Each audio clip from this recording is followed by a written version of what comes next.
So this is a question from our brother Hassan al-Qudrawi, who came yesterday. He has apologized. He couldn't make it today. Right. His question, first of all, is in Arabic. Haven't we discussed this issue of Christmas before? Yes, he said, but because it coincides with the middle of Sha'ban as well. Is there any significance in this?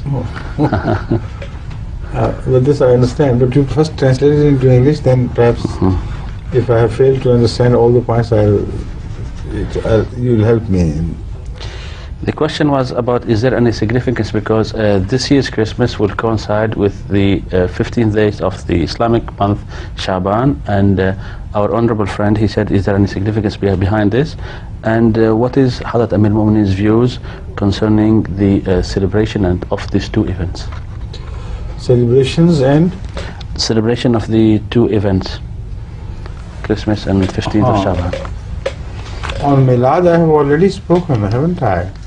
But was it in the question answer sessions below? I think so. It was last year. No, this year too, a few days ago. But let's repeat it here for the benefit of our brothers who are very fond of this program. There are two Milads, so-called Milads, which are being celebrated. This is a very intelligent observation of this, our guest, Mr. Qawadri. I never knew that this had happened like this. So he was wondering what was the significance. The point is, there is no significance at all, even individually, in the institution of Milads, because the prophets whose birthdays are being celebrated never celebrated their own birthday, nor their wives did, nor their companions did, nor the first generation of their followers who loved them far more than the people of today. It was never heard of that a prophet's birthday is celebrated. And the history of the birthday of a prophet was dubious anyway, because who knew he would be a prophet?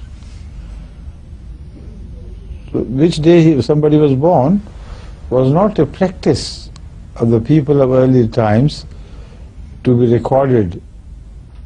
In some families maybe it was recorded, but the system of date keeping was also so defective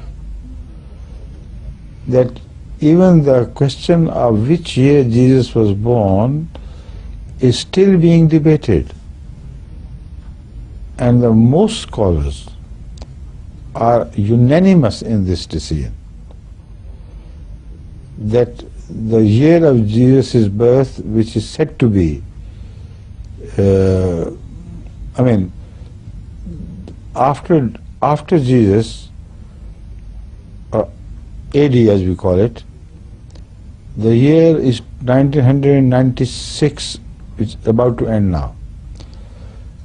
All scholars, having thoroughly investigated this, are of the unanimous opinion that this is a false counting. Jesus was born from 2 to 8 years or 4 to 8 years before the year indicates.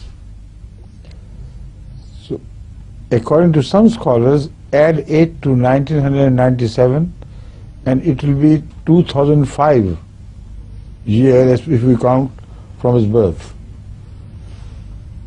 And according to some scholars, it may be 1999 or 91 or 2000, but on one thing they are sure, that Jesus was not born in the year he is understood to have been born. So how can they celebrate the birthday of a person whose year is not known?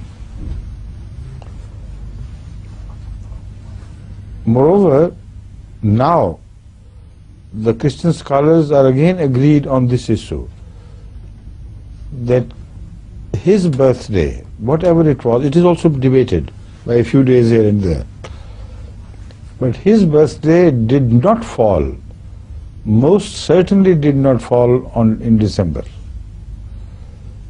It was somewhere in September or October. Now this Christian scholars' consensus of opinion is a great, testimony to the truth of Islam, of course, the Holy Quran. My late father, Hazrat Muslim, writing in his great commentary, mentioned that the Christian calculations of Christmas are absolutely wrong, because according to the Holy Quran, Jesus was born in a month when the dates were ripe. The fruit of date palm trees was ripe, and even by slight shaking it could fall. That is, yes. Referring to that, as Muslim calculated that his birth could only have taken place in that season in which date palm trees begin to now bear fruit and the fruit ripens. So it varies from place to place. In colder climates, like maybe it was in Syria, the date may have been pushed further a bit, but not that much. So either it was September or October at the latest, because in November and December the dates are already finished and the fruit is already gleaned. No, you understand the point? So this Quranic testimony, although debated earlier by comparatively less knowledgeable Christian scholars, is now fully supported by the latest research. Even in the British television, and I hope also in the European televisions, there are now programs year after year informing the public that the Christmas that you are celebrating is not a Christian day of celebration at all. It has nothing to do with Jesus' birth, which took place in a different month. It has nothing to do with Christian traditions either, because this Christmas was a pagan day of the worshippers of sun, and they celebrated this day, but early Christians like St. Paul exploited this situation to the advantage of Christianity. They said this is a day which they celebrate anyway. If we say our Jesus Lord was born in this month, those who claim that their God was born in the same month will mix it up and will be happy to accept Jesus, vaguely as that sun god which they themselves had worshipped for long. You understand the point? So this confusion was created willfully, and the day was celebrated in the Roman Empire for the first time, not in Judea, not in Palestine. So thereby it became traditional, and also some scholars say this began in England because some pagans here also had the similar traditions. So this is what there is to it about celebrating the birthday of Jesus Christ. After this, I'll come to the 15th of Shaban. Right? Maybe August as well, because in Pakistan, I remember in some parts, the date trees bear fruit as early as August. Now coming to Milad Sharif, as celebrated among the Muslims, the same is my argument against the validity of this celebration. in principle. Number one, the exact date of the birth of Hazrat Muhammad Rasulullah sallallahu alaihi wasallam is not unanimously accepted, because the scholars have differed regarding the year of Rasulullah sallallahu alaihi wasallam's birth by a year or two, and also about the date of month, etc. But the difference is not, of course, as big and as substantial as in the case of Jesus Christ. Small variation. So we afford to forget that. Let us assume that the birthday of Hazrat Rasulullah sallallahu alaihi wasallam was definitely fixed and known to us, but it was known to him more, and known to his companion more than it is known to us. It was known to his family members. Can any Muslim in the whole world present a single incident or a single tradition of the Holy Prophet or the verdict of history whereby we can be convinced that Muhammad Rasulullah sallallahu alaihi wasallam and his companions and his followers and his khulafa and the first generation that followed ever celebrated his birthday? Never. Jesus did not. Moses did not. Abraham did not. None of their progeny did.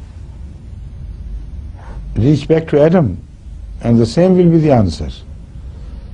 So from the known history of Nabuwat, we find not a single evidence that any prophet anywhere in the world had ever celebrated his own birthday, or his followers and disciples and believers in him, his companions, etc., they ever celebrated his birthday. So what is the significance of that? What is the authenticity of such celebrations? Did they not know that this was a sacred day? Were they not enlightened by God as to how such days should be celebrated? So this is only, in fact, a ruse, a ploy of the clergy of latter days, a period, not latter days, but periods removed from prophethood, which employ these days and exploit them to their own advantage, to gain some money, to gain some food and things in the name of celebration of the birthday. So every time it happens that when Mawlud Sharif is celebrated anywhere, the people become poorer and the mullahs become richer. This is the only motive for them to promote it and to give speeches and to tell them to go on and have great celebration. Even music, with music, songs are sung by tawaif, by those girls who sell their honors. And if any foreigner visits a country like Pakistan and India or Bangladesh maybe, and sees such a day of celebration of Milad Sharif,